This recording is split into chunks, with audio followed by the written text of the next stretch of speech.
There are canaries in the coal mine. One of them is losing that war in Russia. If you are winning a war, none of this propaganda nonsense of, oh, it's a stalemate. It's a stalemate. This is not a stalemate.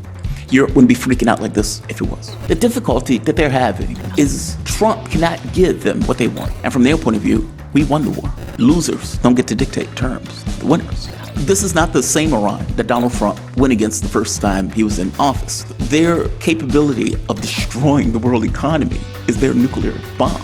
That is an unpredictable factor. And those unknowns will be clarified. Netanyahu's itching for that war. And Trump tells him, we're going to do negotiations. I'm not going to back you in some kind of strike. Israel doesn't believe in those negotiations. What they want is the U.S. to fight a war for it. And so these guys are effectively negotiating where no trust exists. How are we telling a sovereign country that they don't have the ability to have nuclear power? It's a position based on power, not on ethics, morality, fairness. We get to dictate because we can destroy you. I don't want to see any of this. This is chaos. Like, this is unnecessary chaos.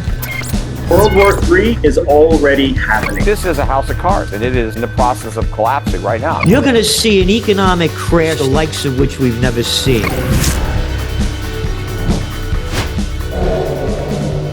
Hi, folks. Canadian Prepper. Today, it's an honor to have on Jamarl Thomas, who's a political analyst, commentator, and media host known for his incisive critiques of U.S. foreign policy and mainstream media narratives. He's recognized for his unfiltered approach to topics such as U.S. military interventions, media bias, and geopolitical conflicts, particularly in the regions of Ukraine, the Middle East, and the Indo-Pacific. Now, the reason why I wanted to have you on is because you're a curator of this wealth of information of the guests that you interview. And like I said, you're quickly becoming one of my favorite podcasts because of the eclecticism of, the people that you're bringing on. And I think it will be interesting to see, in light of all the developments as of late, and there's so much that's kind of in limbo in all the various theaters of conflict. So maybe let's start off with the Middle East, because I know you just interviewed Professor Marandi, who's a great guest as well, provides a much-needed insight into the Iranian point of view. Yeah. What is your assessment of these negotiations? Are you optimistic, or are you pessimistic, or are you realistic?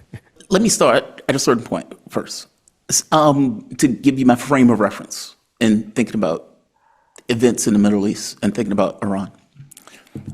There's a Wesley Clark video that took place like 20 years ago. And Wesley Clark in that video points out that they showed him information that they weren't supposed to show him, that they were going to take down 7 countries in the Middle East over the course of, I think, like 10 years or something. I forget the number of years. Mm-hmm. And, either we have to accept that Wesley Clark is psychic, that he has been doing remote viewing or something, or that what they showed him was a plan of action. And that plan of action has taken place over the course of multiple presidencies, regardless, Democrat, Republican. There's been a through line all the way through those presidencies. And if you think about it, Iraq, Afghanistan, Libya, Syria, after Obama spends billions of dollars year after year, don't take my word for it, New York Times even came out with the story themselves. They're always a day late, dollar short with those stories, by the way. It's like 10 years later, oh, by the way, this person did this.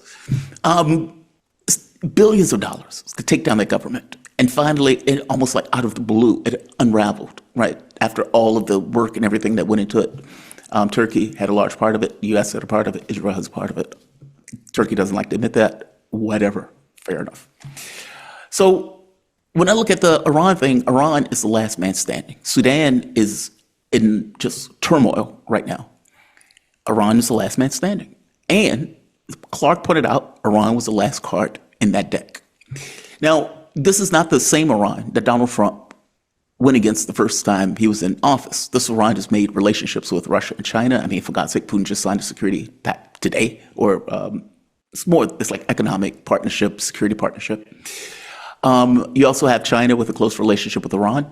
You also even have the situation where the Saudis have had a rapprochement with Iran in this case.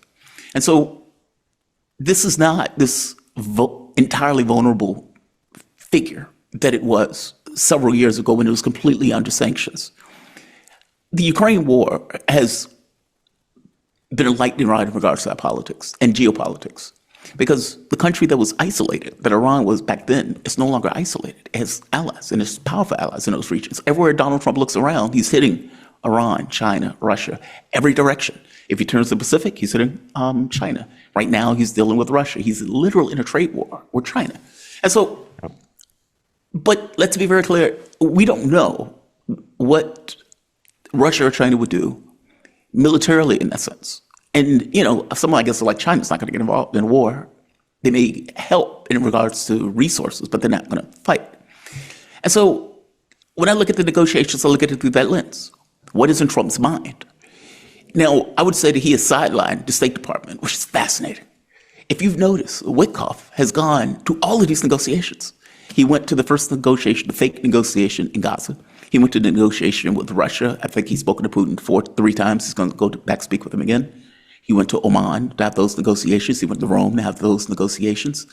And so in all of these negotiations, he has sent a realist, not an ideologue. Okay, does that mean that Donald Trump has an instinct of, I don't want to get us embroiled into a larger war? Yes, I would hit strikes on Yemen because Yemen can't really do anything to us. Iran, that is an unpredictable factor. And not just unpredictable, could screw up the world's oil markets, could screw up the world economy, can kill like 50,000 American troops that are nearby. We should not undercount their capabilities. When they shot that drone out of the sky that was supposed to be, above the skyline, and it was like, oh my God, how did they do that? Okay, well, maybe they're more technically proficient than you're giving them credit for. Same thing with Russia, right? Russia's a gas station masquerading as a country. It's Nigeria with snow. Not so much. Not so much, right? So if you look at Iran in that way, it was told that, at the very least with the New York Times, there was an assessment that D&I Tulsi Gabbard made that they saw, and they said maybe we should negotiate. Negotiate maybe a better path as opposed to the results of what we think may happen if indeed we do a strike on that country. Now, the problem is that Trump is surrounded by Zionists and people who are itching for that war. Netanyahu's itching for that war and even went like lobbying, say, hey, let's do the strike. But he's been lobbying for the last 20-something years.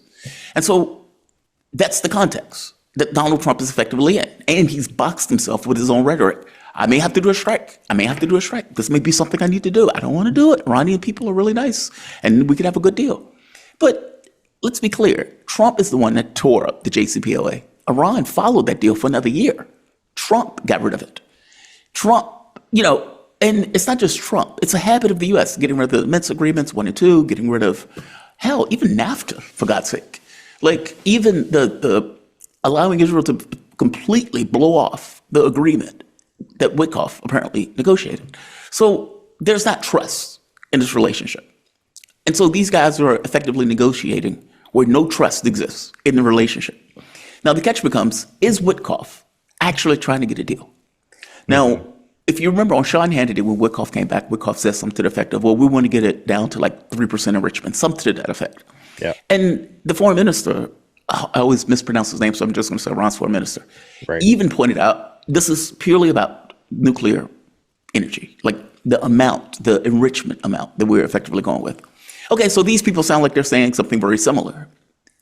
Are there things in the negotiation where there's disagreements? Well, obviously, yeah, of course. And the catch becomes, are they going to be able to mail those?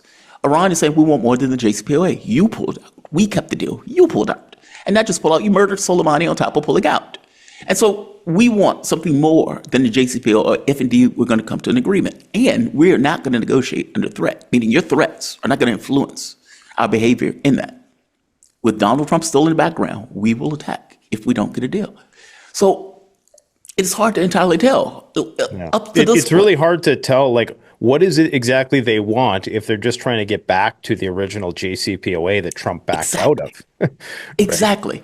And that's the thing. Like, if you remember, Witkoff came back in a tweet after getting pushback, because they had been attacking him relentlessly across the board on Russia stuff and on this. And he says, this is going to be a Trump deal. We're going to get the deal that Donald Trump wants. Okay, so what does that mean?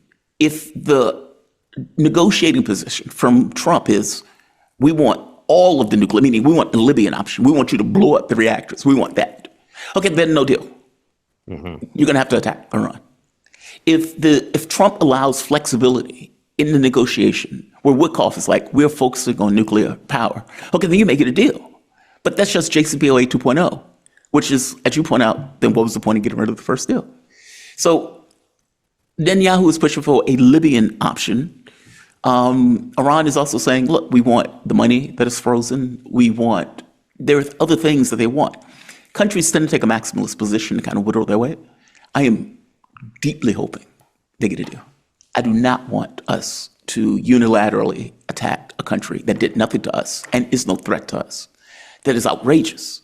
And can I say one last thing before, and I'll shut up? No, keep Oftentimes talking. when we're talking about stuff like this, we are talking about it from the perspective of Iran. Iran hasn't invaded anybody. Iran hasn't attacked anybody. Like this idea that they're a threat to us is nonsense. George Bush, one time when he was giving a speech, he said something like, yeah, the issue with Iran is Israel. And then all of them shut up from saying that again. It's like, hey, shh, don't say that. Don't say that. We have an issue with them. We got to say that we have an issue with them. Because otherwise it makes it very hard to justify everything and all the actions that we are effectively taking. So, look, I am hoping they have another meeting, a third one that's supposed to deal with the technical options. The fact that they were able to even get to the technical options after this meeting was supposed to be about red lines, I suspect is positive. But the foreign minister said, look, it's not positive or negative. We're seeing where we are. It's hard to tell. And the reason why I gave the context first is because if that through line is to get rid of or attack Iran, then what is Trump doing in this administration? And what are his objectives? So I don't know. I'm slightly optimistic because at the very least they made it to the third. Nobody threw over a table. The hour of the meeting was like 4 hours. They did talk on the sideline directly as opposed to the indirect negotiations. So I am hoping. Yeah, that seems like it would be more than a superficial conversation if it went on that long. Exactly.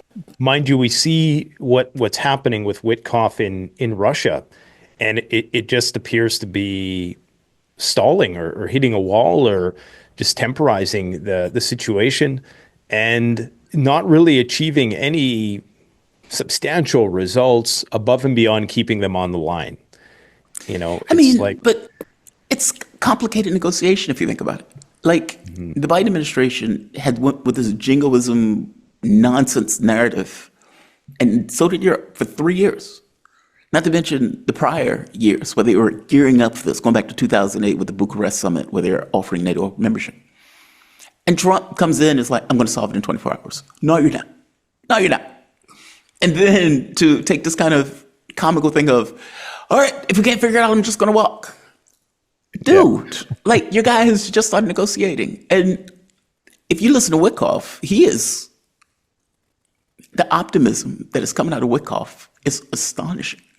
Because what Russia played this right. And some people can say Russia played Trump slightly. Because if you notice, they sent business people to talk to Trump. Like they said Krylov here. And he's talking business. It's like, hey, this is all the business that we can do. Your companies can come back. We can do this. We can do that. And Wickoff is like, we're going to redefine the relationship between the United States and Russia going forward for the foreseeable future through financial entanglements that brings peace to Europe. Now, this is fascinating because it doesn't include Europe. Like Europe is not in this conversation. Yeah. But the reality of it is, if you are winning a war, and you are clearly winning, none of this propaganda nonsense of, oh, it's a stalemate. It's a stalemate. It's not a stalemate. It has been a stalemate for God knows how long. Ukraine is running out of men. They're getting to the point of dragging 18-year-olds into the war, potentially bringing in women into the war. They can't replace their ranks. This is not a stalemate.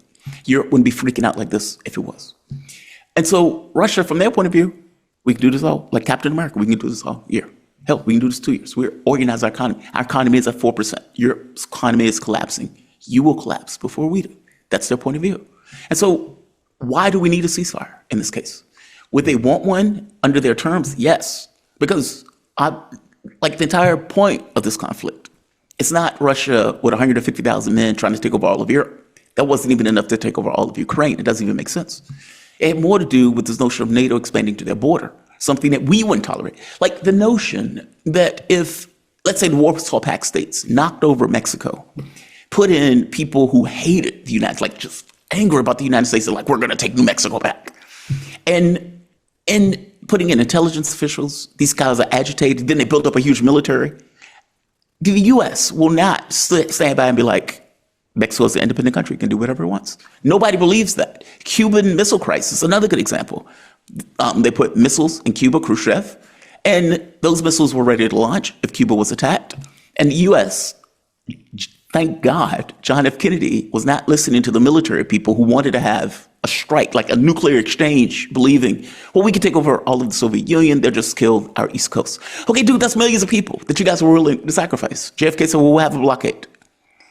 The letters that were exchanged were deemed to be panicky because the people in the U.S., even in the U.S., believe the world is about to end, meaning we were willing to end the world in order to secure our border in regards to not having those missiles in Cuba. This is taking place on the Russian border. And you can go back to William Burns' memo in 2008. Net means net.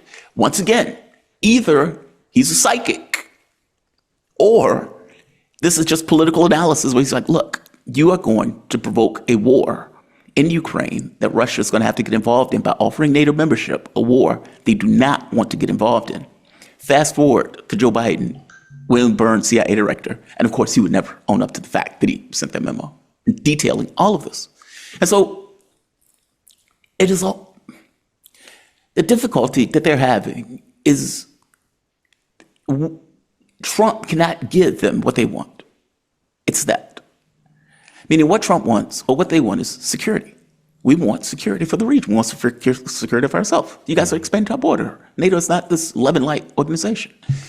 We don't want Ukraine in NATO, full stop. Now, Trump will give them that.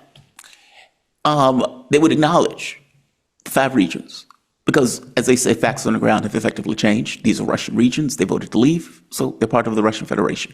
This is a non-negotiable. But the sticking point is going to be this notion of freezing the conflict. They're not going to accept it. And from their point of view, we won the war.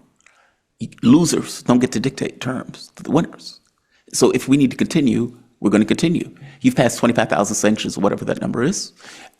You've dropped every weapon system into this country. The New York Times even points out that you were on the ground dictating what targets are going to be hit, even in Russia. Meaning, this war was started off as a civil war, ended up ultimately being between NATO countries and Russia. And Russia won. So from their point of view, if we keep going, they're going to collapse, which I suspect is part of the reason why Trump is so heavy on, we need to get this done, we need to get this done, we need to get this done, because he wants the military standing to have some level of chips on the table, as he said. So that's the sticking point. It's the notion that they know that if they keep going, Ukraine is going to collapse. And from their point of view, Europe will never allow any of what Trump is trying to do. They are on a parallel, I think Mark will call it a perpendicular track. But everything that Europe is doing is effectively telling Russia, you will never get a deal. They're not going to agree to the regions. They're not going to agree to no NATO. You got Mark Rutte out there effectively saying, yeah, once peace is achieved, we'll revisit the NATO thing. Yeah. Dude, no. He knows that him saying that as the NATO director kills any ability to get a deal. Europe is doing everything in their power to prevent it. All right, guys. So as some of you know, Canadian Prepper is a fully independent channel. We don't have sponsors and we're beholden to nobody. You can help support us by supporting yourself by gearing up at CanadianPreparedness.com. I know that in an emergency, having the right gear can make all the difference. This is why I've tested and curated the best preparedness products on the market so that you can be confident and ready for whatever comes your way. Now, back to the video. I'd like to come back to the Middle East at some point, but to speak to what you're saying with respect to the ruthless objectivism of Trump's art of the deal. It seems as though, how can you trust that if you know that there's just not going to be, like, never mind the fact that there could be another administration in 4 years that could overturn everything. But if you're dealing with somebody simply on those terms, then what's to stop them from jumping ship when a better deal presents itself? So there's no honor, there's no commitment to that business-like perspective. Yep. I personally think it's a bit of a stalling tactic, because maybe they don't know what to do. And so Witkoff is somebody who they're willing to let into their country, or at least in the Middle East, in terms of Oman. Who knows? Maybe he'll make a trip to Beijing soon also. But it seems like to me more of a good cop, bad cop kind of setup. But I'm more of a, I don't want to say a pessimist, but I'm a lot more cynical with respect to the intentions of the Trump administration. And even if, like you're saying, even if they genuinely wanted to make a deal and it was about developing the Arctic together, which is just ludicrous considering the U.S. entire nuclear strategy is built around, defense against Russia from Greenland and their space base and their Golden Dome missile defense system and all this stuff. What's to stop them if a better deal doesn't present itself at some point? But I'm just very reluctant to. I think it's good that you're holding on to that hope that something is going to arise from this. I'm just to be clear, the Russians don't trust anything coming out of Trump, even though they would say it. I guess my take is Trump spent the entire time saying he wants to deal, he wants to deal, he wants to deal, he wants to end the war. It's better than doing deep strikes on Moscow with porous missiles. Yeah, exactly. Well, right, with the Germans. Yeah, with Germany. Or, with the F-16s or F-35s or whatever. Yeah, I think I get your point. He has, look, I would tell you, he has come further than any U.S. president. And this has been a topsy-turvy thing, like big time. For example, I don't think Europe would be acting this way if they didn't think Trump was serious. Mm-hmm. They're freaking out. They're losing their minds. And they've gotten to the point, it's like, hey, we need to take our own cell phones when we go to the U.S. because we don't trust Trump. Like the transatlantic relationship, Vance going over there and basically reading them the riot act. They are literally, Rubio and Witkoff went to Paris recently, and they told them what they wanted. Hey, we want to do the 5 regions, we want to know NATO, et cetera. Europe was like, we're not doing that. Just like, we're not doing that. It's not that I believe Trump's intentions. And I would say, I agree with you, the speed at which Trump has effectively flipped U.S. policy on this very specific issue, to whatever degree you could trust him in this. Another president can do the same. So if you're Russia and you're looking at this, how do you trust that? How do you trust anything coming out of a system like this where Trump is gone in 4 years? Who knows who wins the next election, especially if the economy falls apart because of the trade wars and everything else. What do you make of the story coming out today that the U.S. is proposing putting troops at the Zaporozhye nuclear power plant? To me, this is being circulated as a serious proposition, but by real accounts that are, verified accounts are promoting this as a viable solution, which just seems insane that the Russians who hold the nuclear power plant would ever give it over to the United States, knowing full well that in 3 years it could change hands, or Trump won't be there, and it could be Biden 2.0 or whatever. Is that where we're at? We're still at that point of these absurd proposals? I don't know what those accounts are talking about. Some of the stuff is just outrageous, right? Yeah. But it's a real, I'm not sure if it's kind of a newer story, so I'm sure you're familiar with it because you're usually. No, I hadn't seen this one. What I saw was making it neutral. They proposed making Zaporozhye nuclear power plant neutral. And the only reason it would be because Trump wants to have some kind of deal or something like that. Mm-hmm. Look, I would tell you, that is part of Russia, based on the Russian Constitution. They're not giving that up. It's a red line. I don't know. See, that's the other thing, right? Sometimes stuff comes out in media, not because it's true, but because it's pushing an angle. And sometimes the angle is not. For example, when you see something like reports, Russia's running out of missiles. Okay, but then you get real reporting where they were the missile production in Russia, whether Europe would even admit, it's 3 to 4 times all of Europe and the U.S. It's just ungodly amounts, just based on, Soviet era legacy where they can just ramp up those factories. I've become very skeptical of some of the stuff that comes out of media, just in general, because of the reality of events versus the way they put on it. I don't know if Trump put that story out. I haven't necessarily heard Trump say that. If that is indeed a proposal, it is whacked out. They're out of their minds. Yeah. They're out of their minds. That's nuclear war.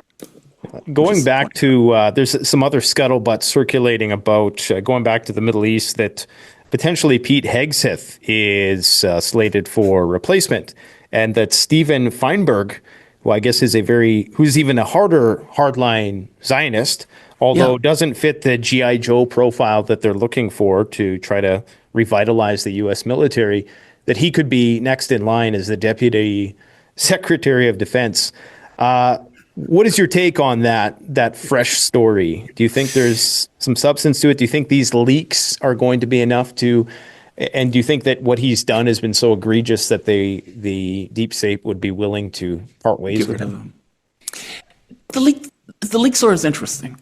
Let me shift context slightly.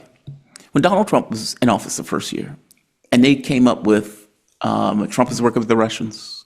Trump is making these inappropriate phone calls with Zelensky or Ukraine. And it's like, we got to impeach him.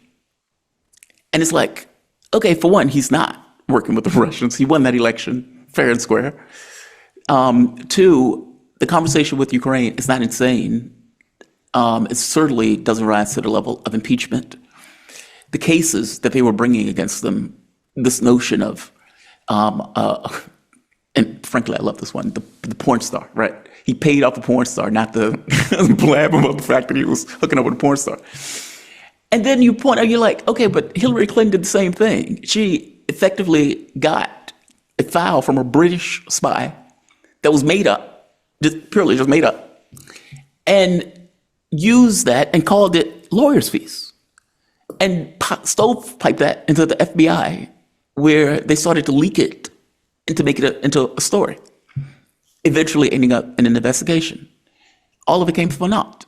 And yet they were going after him with impeachment. Like anything they would have found out, that they would have tried to take Trump out of office. Mm-hmm. The second impeachment, fair game. Fair game. If you lose, you leave. First impeachment, nonsense. That case was nonsense. They hit Hillary Clinton with a fine for that case. That's it. FTC. The FTC wouldn't even charge Trump for that. And the judge wouldn't even allow the fact that the FTC didn't charge him for it. The judge was like, I'm the one that makes that choice. Okay, it's a nonsense case. The Hegseth thing, it's egregious, but is it that egregious? If that makes sense? Like, no, obviously, the defense secretary shouldn't be using Signal to give plans about an attack on Yemen. It is a fascinating read on some of the stuff that they were allowing and talking about, and even some of the players in that administration who was less warlike. Like Vance seems to have more restraint in this stuff, like over and over again in these talks. So is there a political element to them trying to get rid of Hegseth? Of course. Of course there is, right? Like if it was the Biden administration, would the Republicans have gone after Joe Biden for something? Yes, of course. Does it rise to the level of taking out the defense secretary? Oh, that's a hard one to answer. Like, because, look, I find it to be egregious. He should know better. But to remove you from your position is pretty heavy. Now, whether Trump would do it or not, that's the other question. Mm-hmm. It is a deep embarrassment for Trump to get rid of Hegseth, which is the reason why they want to get rid of Hegseth. So I don't know if Trump is going to do it.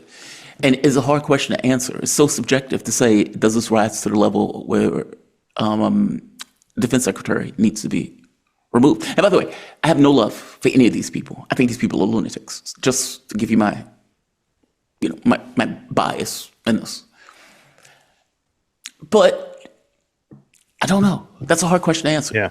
That's a very hard question. Like you say, Trump does not want to capitulate to the media and political pressure, obviously, because it would be a big concession on his part, especially as it seems as though this guy was pretty well groomed. I mean, he came in without the typical credentials of a person who would enter into that position, I think largely because of his age. And I think a lot of it was ado with, just his persona in trying to revitalize the U.S. military as being, not a blue-haired unicorn, whatever. Right. So, which, he's tried to do that with a lot of his appearances, alongside the military, doing push-ups and all this. And I actually predicted that. Like the first time I seen him, I'm like, okay, here's what they want this guy. They want him running around, running drills, making the military cool again because they got to get their recruitment numbers up. Yeah. And I don't think they've been able to fulfill that mandate just yet. So he's got more work to do. I mean, it's hard. Like, yeah. if you are, I have family that's in the military. If there are enemies at your gates, fair enough. You will get people joining your military. If you believe that you are involving yourself in potential wars that don't need to be fought, okay, that's harder. Yeah. No, at least that's my take on it. And again, the woke stuff doesn't help. Like you look at some militaries around the world and it's these like stern men that look like they can eat a bear. And you look at our military like, yeah, we get this particular, it's like, hey, we were able to get this number of women into the military. It's not, and again, it is, I'm not being sexist here. I'm perfectly fine with women in the military, no issue. I'm just saying the military is not about being woke. It's about being lethal. Get the job done. Yeah. Yeah, those are very different things. It's not like, well, we want a woke military while also being, you missed the boat. That is like not you the say, point when of the the military. barbarians are at the gates, all of that stuff kind of goes out the window. And Yeah. you want the Yes. person who's best suited to the job, basically, Yeah. whoever that might be. Yeah, I want the guy that can eat a bear. I want that Yeah, guy. exactly. I mean, the news coming out today with respect to Israel and Iran, apparently Chief Kurilla is going to Israel in the coming days. And the Israeli Air Force, they keep posturing like they're getting ready Yeah. to do a strike. Like now Yeah. they're saying they're prepping for a strike against Tehran, according to Ynet, and they're running all these drills. And even the Iranian security officials are saying that they have intelligence that Israel is planning a major attack. I guess, I know you're not like a military expert, even though you have a lot of experience in talking about these kind of things, but what could they possibly, mean? Here they are fighting the Houthis for months with like the best equipment in the world, stealth bombers, and they can't defeat the Houthis. What could Israel with its little old F-35s? And I mean, sure, it could nuke them with Jericho missiles and submarine launch ballistic missiles, but I mean, above and beyond that, like, what can they actually do? And do you think these are credible threats? So Iran doesn't entirely, obviously they take a threat from Israel serious. I mean, it was Iran that even pointed out, yeah, we have intelligence that they may do this. I get the sense, though, that they believe singularly a country of 8 million people is not going to beat a country of 80 million people. That's what they believe, singularly. By the same token, they also believe that the U.S. will help them on any attack that they do, that they wouldn't dare do an attack like this without U.S. backing and U.S. support. What's wild about this story, and when I covered this, I was like, the story doesn't entirely make sense. Donald Trump is having negotiations. Netanyahu comes to D.C., and Trump tells him, I'm not going to do a strike. Basically, we're not doing this. We're going to do negotiations. I'm not going to back you in some kind of strike. That same article that you're reporting on, they point out it would only need limited U.S. support. So how does that work? Mm-hmm. The U.S. is telling them, we're not getting involved in this. We're doing negotiations. We may do a strike after the fact if the negotiations fail. But right now, we're doing negotiations, so we're on this track. And they're like, yeah, but we might do a limited strike that needs a little bit of U.S. help. Okay, well, the U.S. just told you that they're not helping you. Like, it's a weird story. It's a very weird story. Now, truth be told, could Israel drag the U.S. into a conflict? Meaning, if they do a strike, would the U.S. back them in that strike? That's interesting. I mean, if they do, and they do it alone, they're going to alienate the U.S. Now, they alienated Joe Biden all the way through. He still backed them to the hilt, regardless of what they did, including giving UN support, giving 70, 80% of the money, weapons, et cetera, that they effectively use. Yeah. Trump has been just as obsequious. So, and he's still like sending, I mean, plane load after plane load of weapons throughout all of this. So these two things don't really add up. Yeah, it's very weird. It's very strange. That is a very strange story. Two things could be going on. One, it could be chum in the water in order to put pressure on the negotiations. But Israel doesn't believe in those negotiations. Even in that, so they point out, Israel doesn't believe in the negotiations. They don't want it go into a bargaining phase. What they want is the U.S. to fight a war for it. That's what it's wanted for the last 20, 30 years. We want the U.S. to go after Iran. That's what we want. All of these other governments have collapsed. We have one more. We want you to go and take them on force. We'll help a little bit in the background. This, like, for example, in the New York Times article, the stuff that Israel was saying was so ludicrous that even Hegseth, Susie Wiles, Kellogg, hardcore neocons were like, this is not going to work in the way that you're playing. I mean, this was movie stuff. We're going to have commandos to go in, and there's going to be ships in the sky dropping down fire, and they're going to run in, and they're going to take down the bombs. It is a country 3 times the size of Iraq. And you're telling me you're going to hit all of these nuclear... And mountainous. Yeah, they're out of their mind. And so the U.S. was like, this is going to require far more U.S. support than what these reports are saying. With the effect of, you're dragging the U.S. into a war. Full stop. That's what you're doing. I mean, you're coming up with a ludicrous plan with the idea that the U.S. is going to save you in the end and carry the main load of the work, where we're going to get embroiled into a war with unpredictable consequences.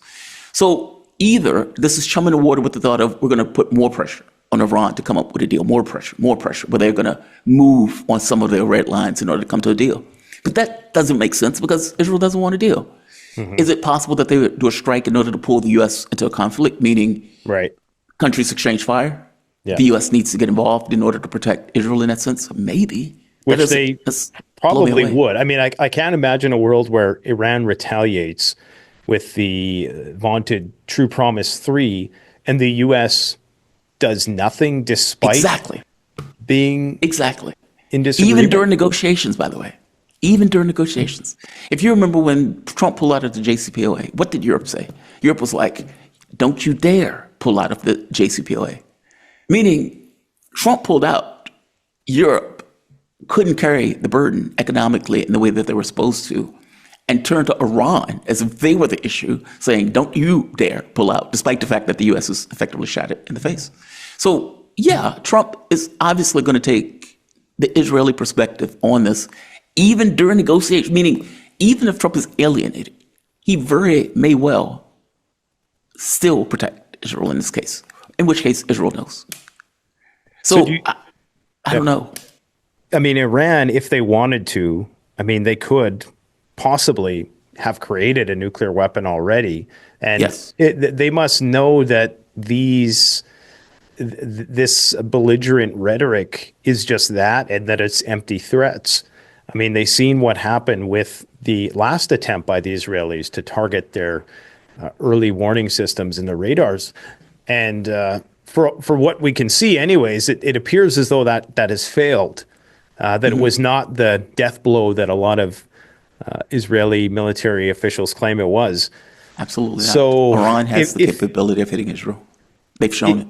Yeah, and maybe Iran has more leverage than we think, in the sense that, you know, they are more confident in their abilities. I know, like Professor Marandi, your previous guest, who's a great guest, by the way, great to have that point of view, because it's a very rare point of view, somebody who can articulate it to a Western audience. Yeah. You know, his claim seems to be very bold statements about Iran's ability to defend itself at all costs, and that they're not at all really concerned, not at all concerned, but they are not viewing this as an existential threat in the way that the Zionist war hawks are making out. He is, look, I would tell you, any person talking about stuff like this is going to be proud and strong, because you have to be. Right. Like, regardless of what's true, like, nobody's going to come out and say, yeah, we're terrified. Right. It's usually, we're good. We can take this. This is, you know, we're strong and everything else. Yeah. And look, to some degree, he may be right against Israel by itself. I mean, keep in mind, we gave Israel 70 to 80% of what they use for the wars in Gaza, West Bank, Syria, Lebanon, etc. If it wasn't for us funding them, giving them money, keep the government running, giving them money for the weapons, giving them the political support in the UN, giving them the political support in the UN Security Council, they wouldn't be able to do any of this. So by itself, I would imagine Iran is pretty confident. Yes, we've shown the capability of hitting them, and we've shown the capability of air defense. So in both these counts, we believe that in any kind of exchange or war, we will be okay with Israel by itself. But they're not by themselves, which is the issue. Like intelligence, military support, air support, all of these things are going to come from the United States in any kind of exchange, which changes the context on some level. Like, I don't believe for a moment that the U.S. can do a decapitation strike on Iran. It is too big of a country without their capability of returning in a response. And the issue is the response, meaning Iran's deterrent is not a nuclear bomb. It's that they can shut the Strait of Hormuz, that they can hit all of these military bases we got like 800 military bases around the world, some insane number. They can hit those bases with like 50,000 troops. They can destroy the oil fields and, some of these quisling governments, Saudi Arabia, Qatar, UAE, et cetera. It's their capability of destroying the world economy is their nuclear bomb. Yeah, they've enriched, but they've enriched only after they pull out of the JCPOA. You mean only after Trump pulled out of the JCPOA. And it's almost like the enrichment was done not to make a bomb, because there's a fatwa against the bomb. They have the technical know-how to make it. They just never made it. Look, I would tell you, this stuff about the bomb comes across like weapons of mass destruction in Iraq to me. If you remember, the Bush administration kept saying, weapons of mass destruction, weapons of mass destruction. We got to go in Iraq because they have weapons of mass destruction. There were no weapons of mass destruction.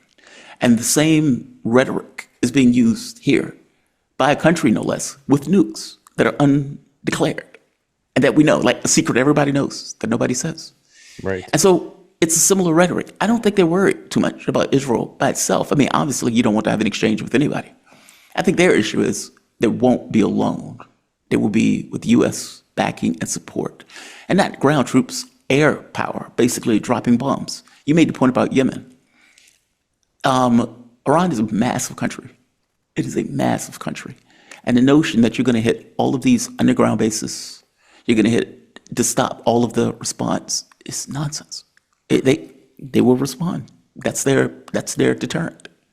And the U.S. knows it. There also is the risk of the U.S., who's never really went up against a peer adversary, when we really think about it. They've fought proxy wars, and maybe there was an F-16 that had a skirmish with what we're seeing in Russian Ukraine, just to kind of test the waters.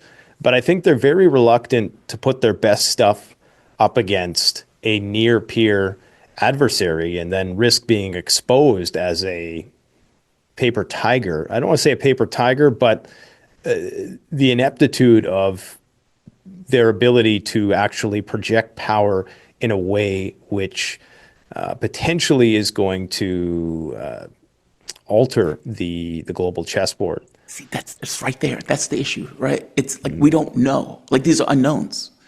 Like, we know that we spend $1 trillion a year in the military, give or take. Trump is taking it up to $1 trillion. We know that there's a lot of grift in that because of it's a leaky bucket, just because of the amount of money that you're putting into something. The companies are overcharging for various things. So we don't know the return on investment in regards to those products and those weapon systems. We know some of this stuff is complicated and don't necessarily work well depending on the environment that they're in. Air power seems to be the thing that we are the best at and great at, this ability to just devastate from the sky. Power's a shadow on the wall. Game of Thrones, they're right about that. Like, that stuff doesn't really, it's an unknown until it's tested in real terms. Right. We can blow stuff up. Like, we can look at Iraq and see what happened in regards to Iraq. But the catch is, that has been 20-something years ago. And the ability of warfare changes. That was before quantitative easing. Right, right. Like, if you're talking about like an aircraft carrier, for example, Hegseth himself in an interview was like, China would knock that thing out of the water in 20 minutes. Okay, that's a massive thing that we built. That is huge with all of these airplanes and everything else. And you're talking about hypersonic missiles can hit that thing at a distance of like 1,000 or more kilometers and take it out of the water and sink it. Okay, that's a big deal. In fact, even with the Houthis, if you notice, they moved their ships out of the way because they're scared that one of those ships is going to get hit by a missile. So drones, missiles, our warfare has fundamentally changed. What does it look like in a new environment? That is an interesting question. And that will get tested big time, like in something like this. Now, maybe Trump's instincts are, I don't want to test that. I don't want to take that chance. Look, I would tell you, I don't know Iran's entire capability. Morandi, he's making a case. But in the same way that Trump has been provocative and we'll bomb him, that is for negotiating purposes. That is in order to try to get more out of a deal than you might have gotten if you just sat at the table and dealt with the person on an even hand. Iran has to do the same thing. We're strong. We can take this. This is, we're not worried. We can push back. We can attack back and everything else. Okay, what's true? I would wager to you that the U.S. doesn't even entirely know what's true because they didn't even know that they gave that drone at the ceiling height that it was at. These are unknowns.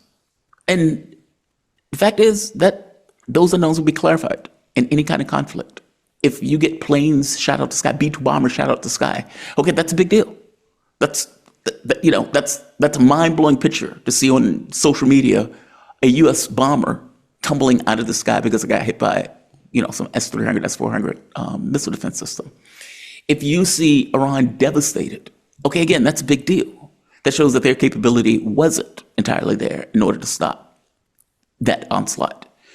But you also may see, despite the onslaught, their response, which may be more astonishing than any of us have thought. Right. All of these things are potentials. And I guess my thing is, I don't want to see any of this. This is chaos. That has the potential to completely upend people's perceptions of the U.S. as the preeminent global military power if they were to have a plane shot down. Yes. Like an F-35 got shot down, I mean, that's very significant. Yeah. Because especially when it's Iran and not China or Russia. I mean, forget about it, right? You're talking about something that's not supposed to be up here. That's supposed to be different. Like Yemen shot down, 26 drones? Yeah. Like these Raptor drones or whatever these things are. And these are, guys in sandals as they're, sandals running around as a band of rebels. Okay, they're shooting down your, high-tech military equipment. What the hell? Yeah. No, these countries have moved on technologically. And, there's a question mark on what that means in a technological sense. What do you say? Mike Tyson, everybody's great to the first punch. You get me in the face. Then it's like, okay, we have a new plan of action because we have to accommodate the fact that we just got hit. No, that will get tested. Like, that military equipment they're getting tested in Ukraine, but that stuff is being blown up. And they're like, okay, this looks bad. Like this stuff is like a graveyard. If Iran does that, oh man, that would be. Look, I would tell you, from my point of view, the global order, there are canaries in the coal mine about what I consider to be a decaying empire. One of them is losing that war in Russia. The notion that NATO has been around for like 50 years with the sole purpose of taking down the Soviet Union. The Soviet Union collapses. Russia is an ember of it, right? Maybe the beating heart of it, but it's not the entirety of the Soviet Union. And they win a war against all of it. And then you get Trump coming in with this, in the economic sense, meaning let's take that in military sense. In the economic sense, you get Trump coming in, and Trump is like, we're going to have an economic war against the world. It's like, okay, fair enough. You can do that. And in doing that, of course, he's trying to flex economic might of the U.S. that maybe in the 1980s, you might have been able to pull off, right? This is not the 1980s. We're in 2025. And in doing that, many countries said, okay, China was like, screw that. F you on that. We're not doing that. You're not the boss of me. We're not taking this. And China has escalated day after day. We're not taking your aircraft from Boeing. We're not buying your LNG. We're not accepting your movies and plays and stuff like that. We're taking tariffs up to 125% on U.S. products. And products getting priced out of the market. We're not going to take your cattle. You're not going to take your grain. And when you think about that stuff is extraordinary consequence. China is 1.3 billion people. Who is the U.S. going to sell to when you lose a market like that? Whether it's beef, whether it's grain, whether it's all of those Boeing planes, those are jobs. Those are people who are going to lose their jobs. And then you add to that this notion that this is going to cause a recession in the U.S. The Chinese stock market is doing fine. Our market is collapsing. Even the projections on our market, I think they're underplaying it. I think you're going to get higher costs and you're going to get a recession. You're going to get both simultaneously. I can tell you, like, the dollar, has depreciated like 8 point something percent in value within the short time frame of the tariff war. So everything is now more expensive if you're buying any product abroad. All that stuff is happening simultaneously. And Trump, who has stumbled into a trade war that he can't extricate himself from, that is waiting for a phone call that is never going to come, is now trying to get allies that he has been browbeating for the last 3 months to help him to gang up on China. China said, we will retaliate. And they have been making their own allies and even going to Europe, trying to get Europe on board on this notion of we should all work together in this. We should not bow down. That is a big deal. Like, these things are canaries in a coal mine that 20 years ago would just be unheard of.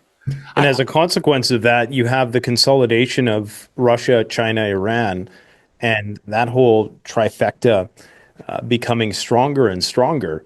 Yeah. And so once you initially were talking about how Iran was isolated, well, Trump picked a very bad time, it seems, to enter into a trade war with China, who is one of the primary purchasers of Iranian oil. What do you think the connection is there? Because I floated this speculation that perhaps what's happening with Iran is more ado with China as a consequence of China being, I'm reluctant to say dependent, because I'm thinking of the Chinese official who the other day said, China's been around for 5,000 years and we're not going to, not going to capitulate just because, grain prices go up. Maybe the same could be said for oil, especially seeing as they're churning out solar panel production at a breakneck speed. But do you think that there's a connection between those two things? Does the U.S. know that it's futile to confront China directly, so they're trying to go down the supply chain and perhaps create an embargo on oil for China? So I don't think that's necessarily far off. I mean, it's weird, right? Because even going back to Obama, they wanted to go after China. They consider China to be a threat far larger than Russia. Sure. And from their point of view, China is an economic powerhouse that has the potential to be an industrial powerhouse, and it is. They have the factory. Look, the U.S., in the Second World War, we were able to effectively put militaries on two sides of the globe, including supplying our allies, the Soviet Union, Britain, France, etc., through just industrial might, just sheer industrial might. Like, that is an ungodly amount of industrial power. That is not the way we function today. We are a service-based economy. Like, we've deindustrialized ourselves into these other countries because it was cheaper to do so. People could make massive amounts of profit. We could ship a job over to China. Let's say we're paying Bob, Tom, Tyrone $20 an hour at a factory. Okay, well, we could ship that job to China now, pay that guy $3. That guy's going to be happy as a lark. And Bob, Tom, and Tyrone are out of the job.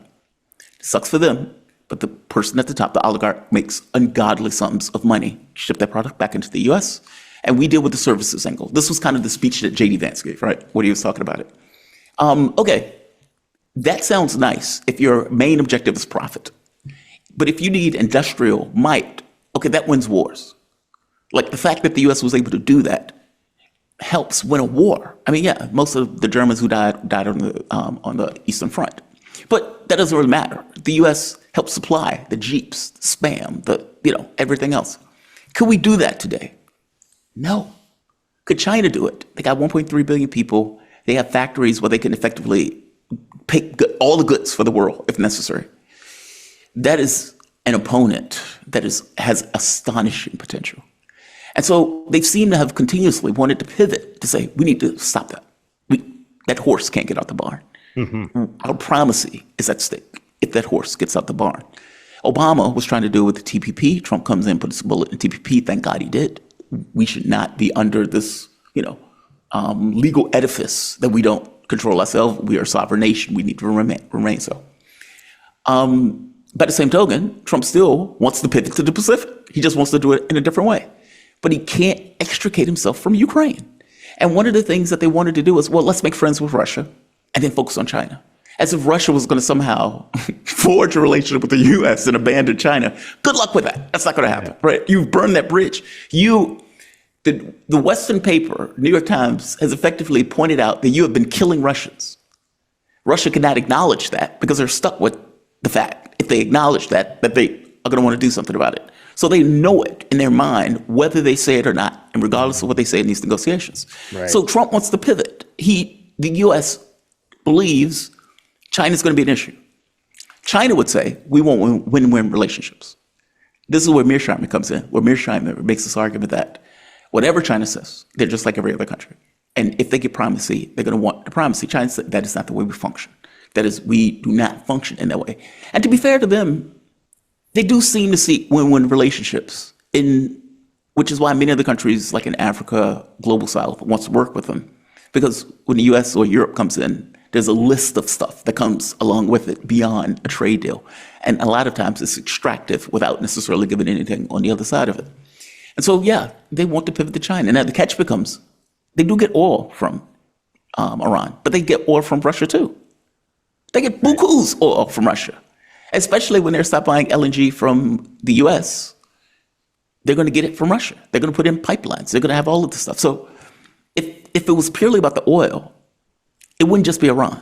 It would also be Russia in that case, if that makes sense. I don't doubt what you're saying, by the way. They do want to break those linkages, which is the reason why they want to make the deal with Russia, and they want to be friends. I think it's just ludicrous. Yeah, they're definitely more resilient than being wholly dependent on Iran, and I think their lack of presence in the region. I think they got like 4 warships there or something that are kind of loitering in the. I can't remember what that ocean is called, but somewhere in the Indo-Pacific. Anyways, it doesn't seem like they're overly explicit in their asserting themselves in that region. No. They do seem to be providing some military support in the sense of providing, perhaps even just providing, the actual equipment itself, white label type stuff. I've seen a lot of videos that seem to have a lot of Chinese tech, like weapons tech in them in Iran. So I see. Not explicitly Chinese, but you kind of have to look at the image a couple ways and you start to see, oh yeah, that's definitely manufactured in China. China is a massive producer of stuff. Like, right. I wouldn't be shocked if you buy products and they put them together as a weapon. I wouldn't be shocked by that at all. Like, the amount of stuff that they put out and sell to the world is just astonishing. Like, it's almost like a world supplier in that sense. And if you have something that you need to buy, you typically can get it from China at some point. So that wouldn't shock me at all. And by the way, if there was an attack on Iran and there was an actual war, I strongly suspect that even if China doesn't get in militarily, they will be providing support, just like I suspect Russia will be providing support.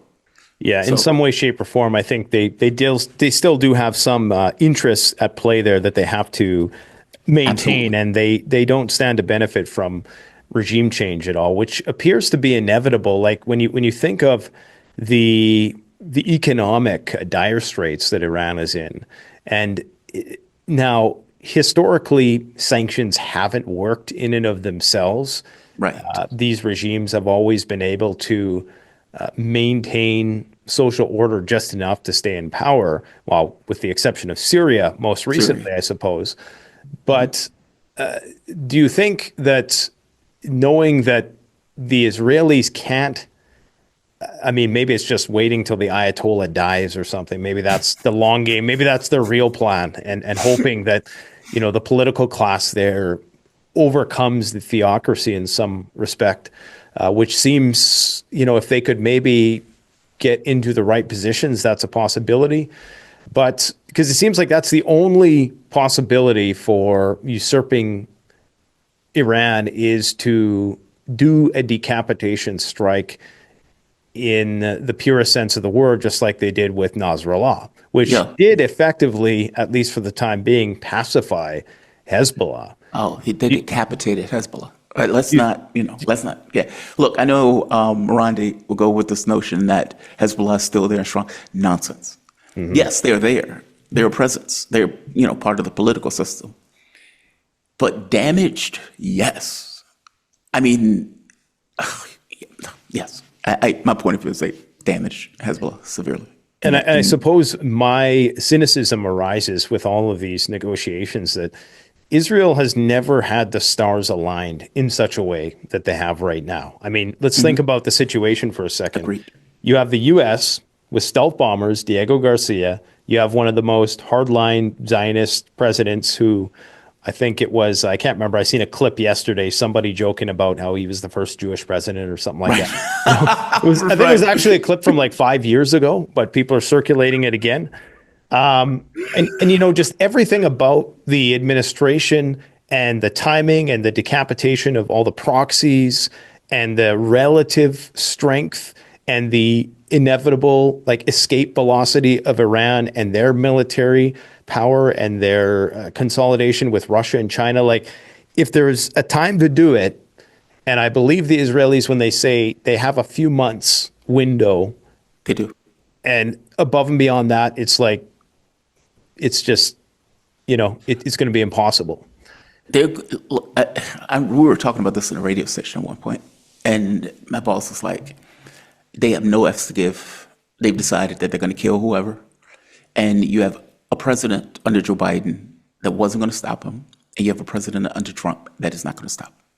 So it's like you have running room. Go. We got to do this now. It seems like that is the mindset. We got to do this now. We got to get rid of the Palestinians now. We got to get rid of the West Bank. We got to take it now. We have to take parts of Syria now. We have to take parts of Lebanon and pacify that group now. We have to do it now. We have to do it now. We have to do it now. We have space from the U.S. We have money from the U.S. We have all the weapons that they would give us from the U.S. We have everything that we want in this situation. And the president will back us. Like, meaning, if you notice, many governments complain. They don't do anything. Nobody gets involved. Turkey is, you know, Erdogan would, oh, he's Hitler. Okay, yeah, but you helped that Hitler in Syria to take parts of Syria, right? Yeah, Erdogan is just, I don't even listen to that guy anymore. It's just, he is so full of, like, I would like tell that you, Erdogan snitch in those gangster movies. Yeah, right. He is a slippery eel, man. He is a slippery eel. I swear to God, he is. He's a political figure. He honestly, he puts me around Netanyahu a bit, in the sense that Netanyahu has had the ability to remain in political life for so long, regardless of the investigations, regardless of the corruption trials. I mean, what's taking place in Israel right now, you know, they're yelling that this may be a civil war. Jews may be killing Jews. And what they're talking about is, you know, the Qatar files, where Netanyahu fires the head of Shin Bet, who is investigating and potentially might investigate Netanyahu himself. That would be like if Trump fired the guy who's doing an investigation of Trump. That looks horrible. The opposition is screaming their head off. Yair Lapid is like, this is outrageous. You know, your Jews are going to be killing Jews. And has that situation been calmed, or is it still festering? This was yesterday, if I'm not mistaken, where Yair Lapid is effectively saying you're going to get people assassinated. Because I know he's built some clout, you know, as a result of defeating Syria and Lebanon. Well, Hezbollah. Let's be honest. The mass slaughter of the Palestinian population, from their point of view, they agree. Like, the overwhelming majority of the public agrees. And so their take is, this is fine, no issue. Like, they're not taking issue with that. They're taking issue with the fact that he's trying to get rid of the courts or trying to pacify the courts. Like, you know, it's like 1 million Jews or something came out in Israel protesting Netanyahu trying to make the court subordinate to the executive branch. And doing so purely because he has a case that if he gets out of office, he may go to jail. But while he's in office, he stays in power. Like, they would protest that. They would be very angry about that. They may even protest the hostages, per se, but not the war. I'm sure Trump will pardon them. The first Jewish president, right? He's going to pardon them.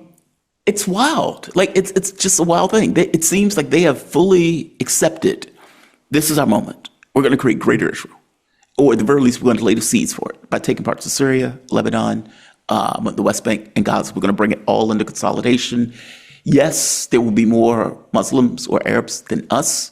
We may need to have an apartheid state in order to ensure we have a Jewish. I had an interview with Netanyahu's, I think it was press secretary. I can't think of his name. And I remember him telling me, well, we can't have a one-state solution because, that wouldn't be Israel. Like if we had one man, one vote, that's not Israel. That's not a Jewish state. We can't do that. What about two states? Yeah, we're not really for that either. And it's like, okay, dude. Okay, what is it that you want? And, the reality of it is Joe Biden and Donald Trump were trying to expel the Palestinian population. They went to Egypt and they went to Jordan saying, hey, would you take these populations? Both said no. Now, they said no under Biden. They said no under Trump because Egypt just got rid of the Muslim Brotherhood and they're trying to invite them back. And Jordan already has, 80, 60, 70%, I forget the exact number, but a massive amount of Palestinians there. So neither government wants to accept it. So it becomes, okay, well, what is your solution to this? It seems intractable any way you look at it. And Trump's thing is, let's evict them. Israel's solution is we do some killing and maybe we can get them to voluntarily leave. It's a mess. But Israel seems to have taken the perspective, the president is with us, we're going to go hog wild. No other country is going to stop us. They're going to complain, but they're never going to stop us. Yeah, they're in an interesting position where it almost seems like they're just waiting for one wrong move to justify some sort of intervention because they have a very intransigent position with respect to Iranian nuclear power. It seems that they don't want them to have any nuclear fissile material at all, regardless of how high it's enriched. Although, is that just... That's an excuse. Saddam Hussein's weapons of mass destruction. Right, and this is, I think, weapons where... of mass destruction.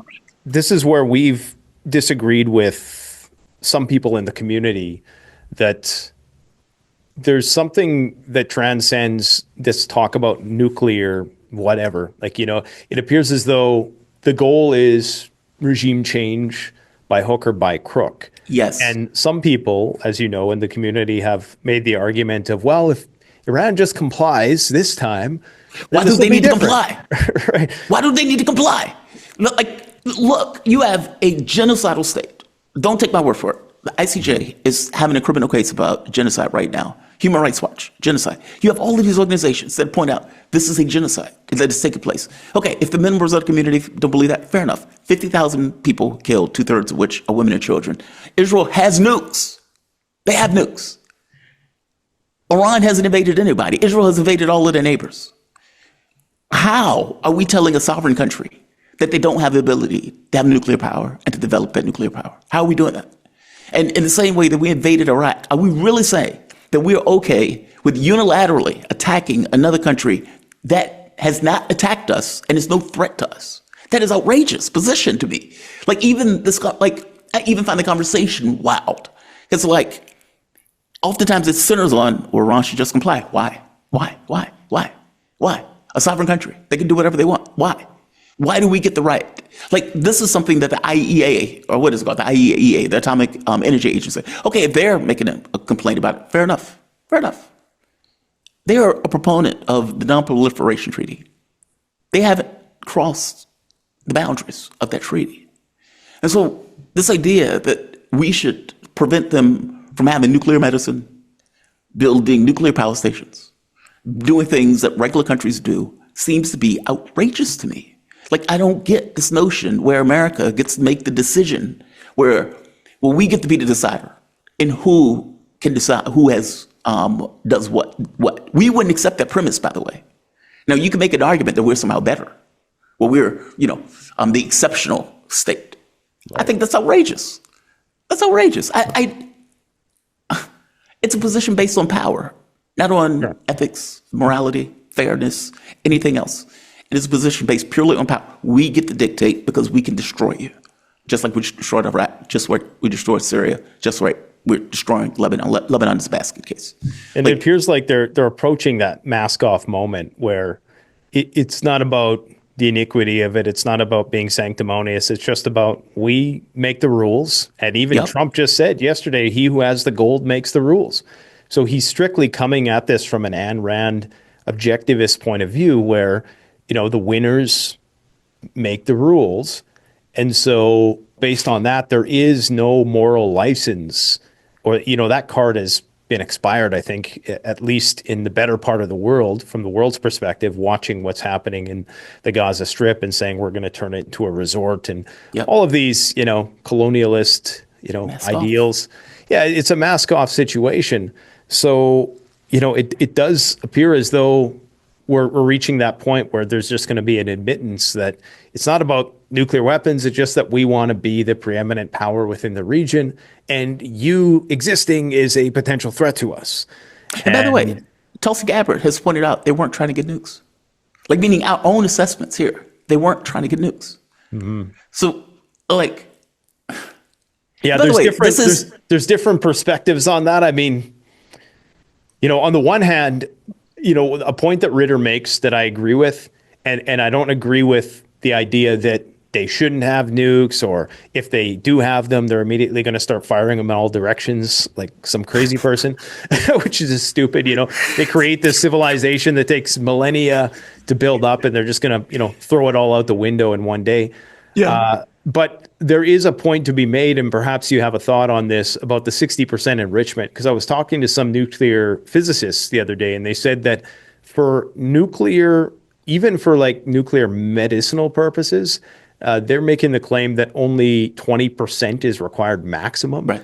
And that for, the purpose of nuclear power, even less so, like 3.7% or something. So why do you think Iran has enriched uranium to 60%? Because the U.S. pulled out of JCPOA, and they're making a point. Okay. They want, from their point of view, you pulled out, all bets are off. We can do whatever we want. We made a deal. You broke the deal. This is what we're doing. But Now, don't you think it would be like unnecessarily provocative? Like, it is provocative. But pulling out of the JCPOA is also provocative. There was a signatory deal by multiple countries, and if I'm not mistaken, even signed within the context of the UN Security Council. And they just blew it off. We're done. And we're going to put a pressure campaign, and we're going to murder Soleimani, and we're putting back sanctions on your country to destroy your country. So, okay, fair enough. If you're going to do that, this is what we're going to do. And on some level, the argument, Netanyahu's made this argument that they're trying to get nukes for 30 years. I remember him being in Congress with this cartoon bomb saying, this is going to happen within 5 minutes. yeah, I remember that, yeah. They are they have the technical proficiency to do it. If they wanted to do it, they would have done it. They haven't done it. So, yes, it is provocative. It's provocative for, I would argue, on some level, this very reason, to have this negotiation. This is the thing we're willing to give up, because this is the thing we're not trying to get anyway. They are very open to, okay, we'll give up this. We're not giving up all of it, but we can talk about it. We can go back to what the JCPOA was, because we're not trying to get nukes in the first place. But yes, we do want nuclear medicine. We do want nuclear power, etc. And within the context of a deal to be made, this is the thing to which we're willing to get rid of. It is provocative. I agree with you. I don't disagree with you. I'm just saying murdering Soleimani is also provocative. Flying drones over the territory is also provocative. Israel continuously saying, we're going to bomb you. It's all of these things are provocative. This is not, this is not child's play. This is existential in many respects in the way that they're engaging this stuff, because it is on some level existential. They've seen all of these other governments collapse.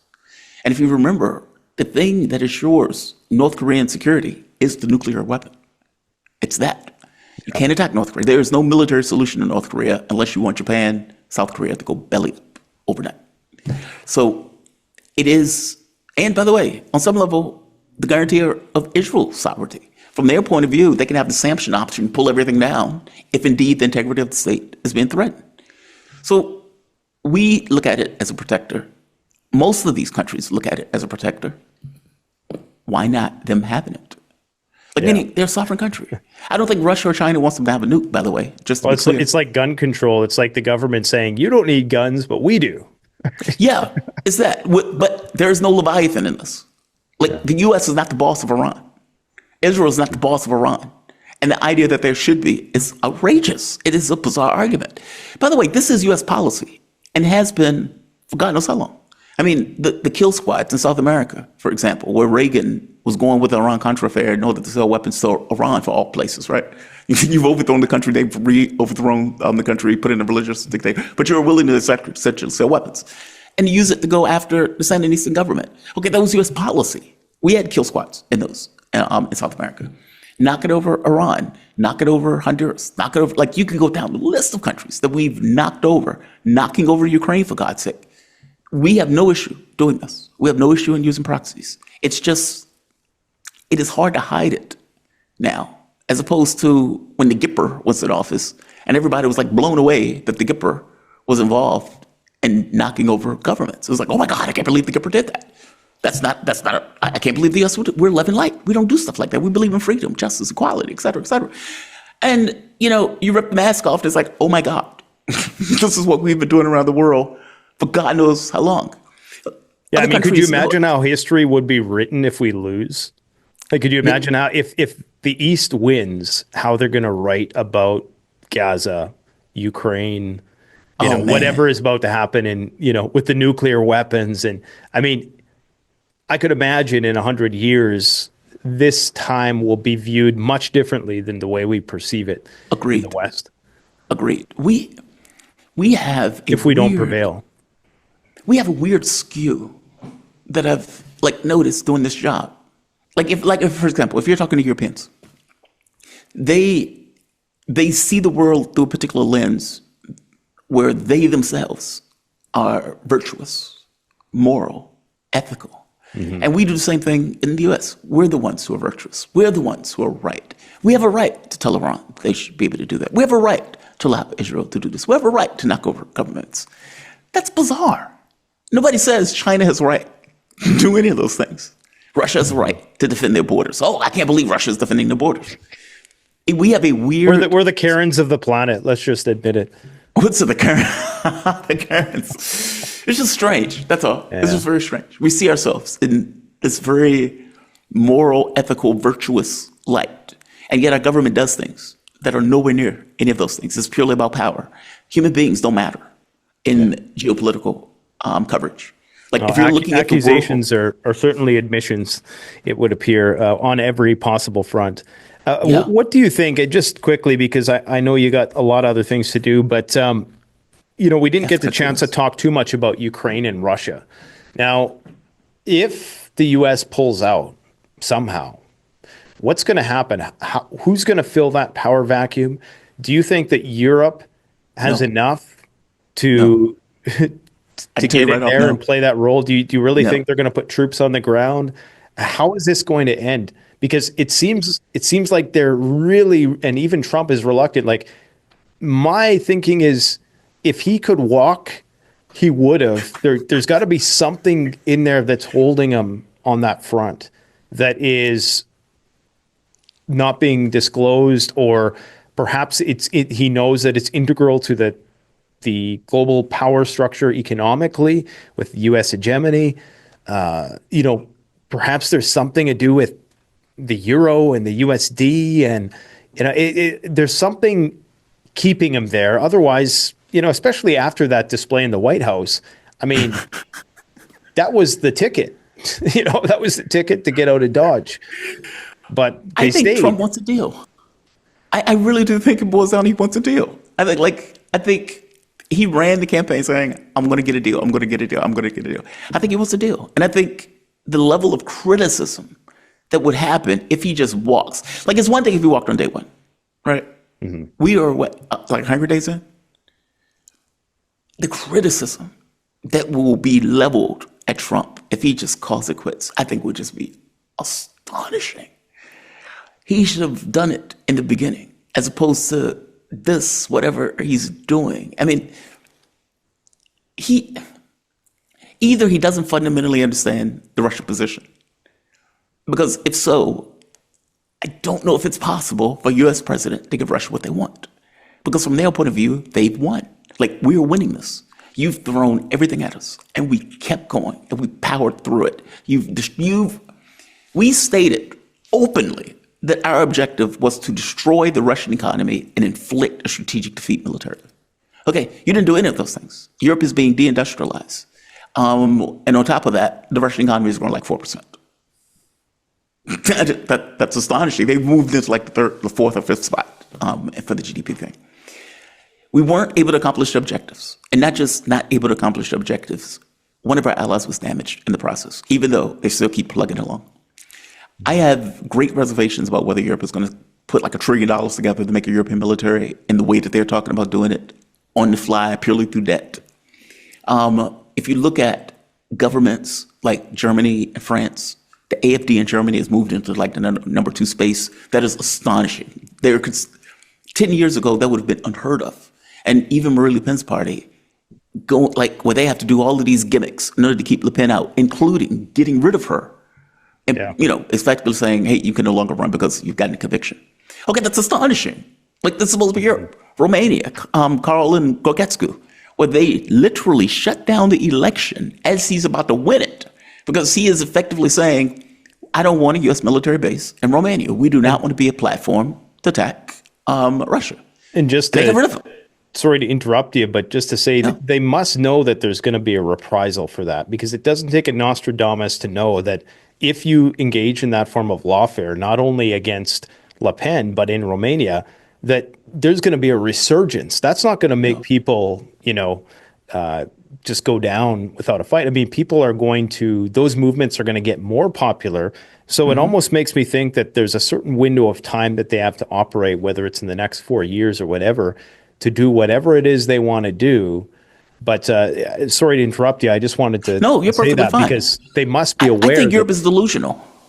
I think they are in full-blown delusion. I think they are shocked that the U.S., who said we're with you for as long as it takes, almost overnight, it's like, yeah, we're getting out. and browbeat Zelensky like in the White House. Like, effectively, you have no cards. You have no cards. We're trying to help you. You don't have any cards. And then makes this mineral deal where he's effectively colonizing Ukraine. Like, I would imagine their head is spinning. And I'll tell you, my head was spinning. And even the people who I was bringing on. No, please. No, it's Stockholm Syndrome with Europe. I mean, what other choice do they have? I used to think that they want Papa America to help, which is why Macron and Starmer kept coming to the U.S. saying, hey, Trump, would you give us security guarantees? Trump's like, nope. If you want to go fight the Russians, God bless. We're not getting involved in your third world war. We're not doing it. Have fun dying. In which case, that means they fully know they will die. They will lose. You would have Reznik missiles hitting European capitals. They will die. And so this notion of putting the troops in, if they're stupid enough to do that, God bless. In fact, Russia keeps sending a message to that, by the way. Like the restaurant that they hit, there were NATO troops, or at the very least NATO people associated with the NATO, in that restaurant with Ukrainians, using human shields of the restaurant and the people in that restaurant. Russia hit it. And then apparently hit the hospital that they were taking them to. Okay, anywhere you are, we will find you and you will die. That seems to be the message that's happening. When Mark Rutte was in Odessa, they hit that after he left. Okay, again, here's a point. The Sumy strike, again, anywhere you go, you would die. That seems to be the message that they are trying to send. They will be insane to put European troops in Ukraine. It could be a bluff in order to keep negotiations from going. And what this means, though, is that Russia keeps going to the border of Poland, where they take all of Ukraine, which Europe is going to have a collective SFIT at that point. If Trump leaves, Ukraine military will collapse. Full stop. Whether it takes a year, whether it takes a year and a half, it may not even take that long. They will collapse. And at that point, they get what they want. Kind of. I think what they wanted was a negotiated settlement where there's not this hostility on their border. Whereas now, Europe is in full just hysteria. Yeah. And they're like, we're going to bury the military. We can't depend on the United States. We can't trust the U.S. We got to work with Zelensky. We got to fight to the last dead Ukrainian. And it's like, dude, you're losing. They cannot support this war effort without the U.S. Well, the crazy thing is that they really do seem to, at least the powers that be there, seem to view Russia as a legitimate threat. And I know, you've had a lot of guests on who really try to present the Russian narrative in a fair light. Yep.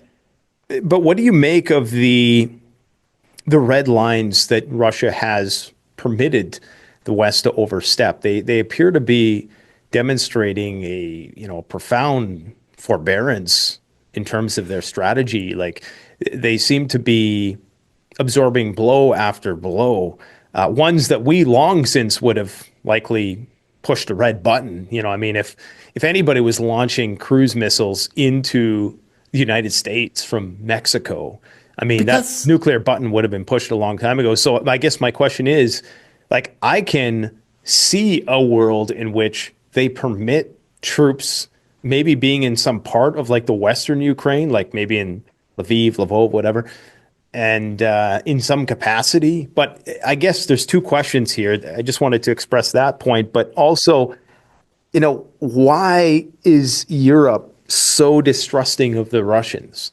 Because, like, I mean, the Russia could provide them cheap gas. They could provide them cheap energy. They could fuel like a reindustrialization of Europe. Without Russia, that doesn't happen. So for the first one, because Putin is far more pragmatic than they give him credit for. And what I mean by that is, if you, under the Western narrative, Putin invaded Ukraine with 150,000 troops with the objective of taking over all of Europe. With 150, like, it's just outrageous. It's nonsense. Right. He does not want to start a war with NATO.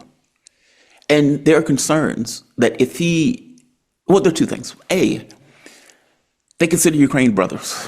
There's that, especially East Ukraine. And so this idea of the goal was not to kill Ukrainians. Banderites, yes, they need to die. That's our point of view. We're going to shoot each one in the face. But from the standpoint of destroying Ukraine, no. I mean, they were, even in Western reporting, honest Western reporting, they could have flattened Ukraine. Like Kiev could be a dumpster fire, meaning they could have done to Ukraine what Israel did to Gaza, if they wanted to. They didn't do it. That wasn't their objective. The special military operation, and I know people, it's an invasion. It is an invasion. And I know they say it's a war. It's a war now. But in the beginning, it was supposed to be a finite operation. And if you remember in the beginning, they had the Istanbul memorandums. Basically, hey, we're coming to a deal, and we're going to end this. And you get Boris Johnson jumping in and saying, no, you're not. You're going to keep fighting. You're going to keep fighting. We're going to get all the weapons. We're going to give you all the intelligence. We're going to give you all the money. We're going to give you all that stuff. We're going to beat them economically while you beat them militarily. And Zelensky pulled out. Okay, fair enough. 3 years later, right? They are not trying to start a war. And I think there's a concern in Moscow that if they get too hard, NATO actually may get involved. In which case you get this kind of odd escalation of sorts between the Biden administration and Russia. Biden puts something in, Russia counters. Biden puts something in, Russia counters. But never going full tilt in the way that you would expect a military to do. And so it's almost like they kept a limited point of view in this. But their aperture is opening. Like their willingness for casualties is expanding as the war expands. I mean, for God's sake, they had a hospital. Like, that is outrageous. Now, Ukraine has been bombing civilians even from the Donetsk thing, like from in the Donbass. But that's part of the reason why this war started in the first place. The West doesn't necessarily report it, but Ukraine had killed like 14,000 ethnic Russian Ukrainians. The world, for the most part, paid no attention. The British, I think the UK covered it slightly. The US even covered it slightly, but nobody actually cared. So it never really came up because, after all, they're Russians. Like, it's a weird lens. For the second question, that one is harder to answer. Because I think some people would say this has been going on before Napoleon. Like these wars in Europe where, Russia fights on the side of the UK, then they're fighting against Russia, and then back and forth. And you get these Napoleonic wars where they go back and forth, where this seems to be just seated in the European consciousness and the way that they engage. And they have internalized the nonsense stab in the back myth, to use turn of a phrase, that Russia is purely the aggressor. Putin is cartoonish as a villain. Ukraine did nothing wrong. They were just standing there holding a dandelion. And they are moral, ethical, and made of light. Okay, this is nonsense. This is nonsense. Like Putin was standing out there like a preacher begging for security guarantees. And it was like, you don't get security guarantees. The Soviet Union fell apart. When they fell apart, they were a basket case. You don't get the respect in this way. The Minsk agreements, the agreements that were supposed to end the war, end up being, where Hollande and Victor and Merkel comes out. We never believed in those agreements. We lied. We tricked Putin in these. And the agreements that were supposed to end or stop a war were used to build up the largest military in Europe that just so happens to be on the Russian border. And then they would say, well, the Russian troops are at the border. They were at the border because the Ukrainian troops were on the border, about to invade the Donbass region and go on a killing spree. This stuff, like the way they talked about this is nonsense. They banned opposition parties, banned opposition media. They're like, oh no, it's a free democratic country. How? You're going after the Russian language, the Russian church. Like you're taking all of these provocative actions. There was a color revolution with Yushchenko in 2008. Okay, fair enough. They overthrew the government. The first person they put in was Stefan Bandera as hero of Ukraine, a rabid Nazi. Fast forward to Yanukovych. Yanukovych eventually wins. They eventually take him out in a coup. They called it a revolution of dignity, but it was a coup. You literally took the guy out. The reason they took him out is because there was a deal on the table for the EU that was in no way in Ukraine's interest. Yanukovych was like, I'm going to pause on that. And at the point the match was lit, you had European American leaders, John McCain standing out arm in arm with the Nazis saying, hey, this is great, we should overthrow this government. You had the CIA all throughout Ukraine, even admitted by the New York Times. Like, meaning there was an expressed campaign. Hell, you can listen to Victoria Nuland's phone call, the FDEU conversation, where they were effectively talking about overthrowing the government of Ukraine and who they were going to put in that government. This cartoonish version that Putin just did it because he wants to take over all of Europe. And he's going to be rummaging through the UK and France and all this is nonsense. It's nonsense. It almost seems like projection. They've internalized that thought. I mean, that's the thing that they've seeded into their population. Joe Biden seeded it here in the United States over and over again.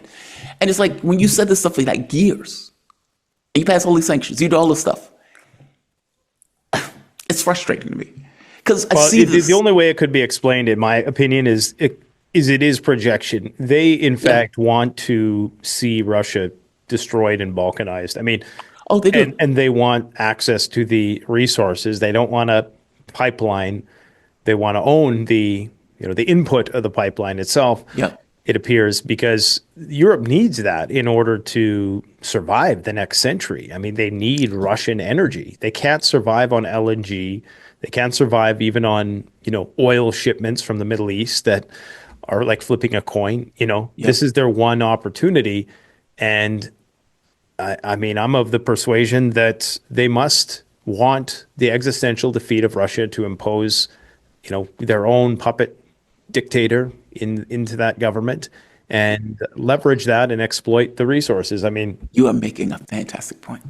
Like, if you remember when Yeltsin was in power and they effectively just raped the country, at the point, where you had this kind of collapse of the Soviet Union. And, there was this thing of this communique that was going through saying, if we fall apart, we won't move an inch to the east, they move to the border. Like, they're literally trying to militarily surround the country to get this kind of fait accompli in case something pops off.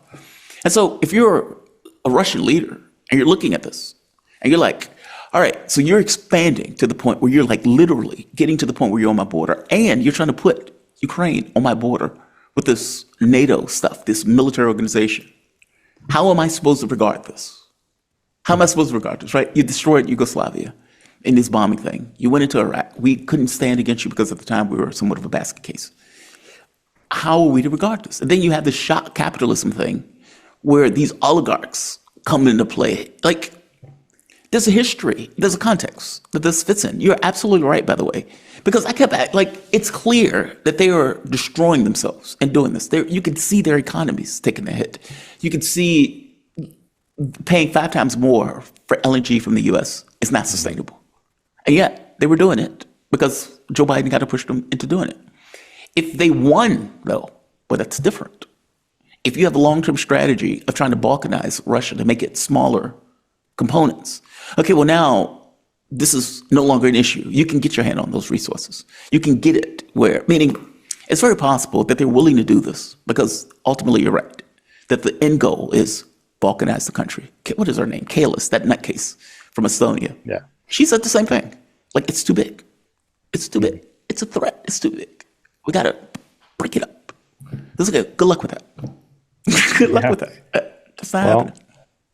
There's never a dull moment in 2025, and I would strongly encourage people to go and check out your channel and subscribe because you got excellent guests and very prolific. I mean, how many people do you interview every day? It seems like you got 2 or 3 videos cranking out a day. It's crazy. At least 3 that I try, unless something goes awry and you're trying to get a guest.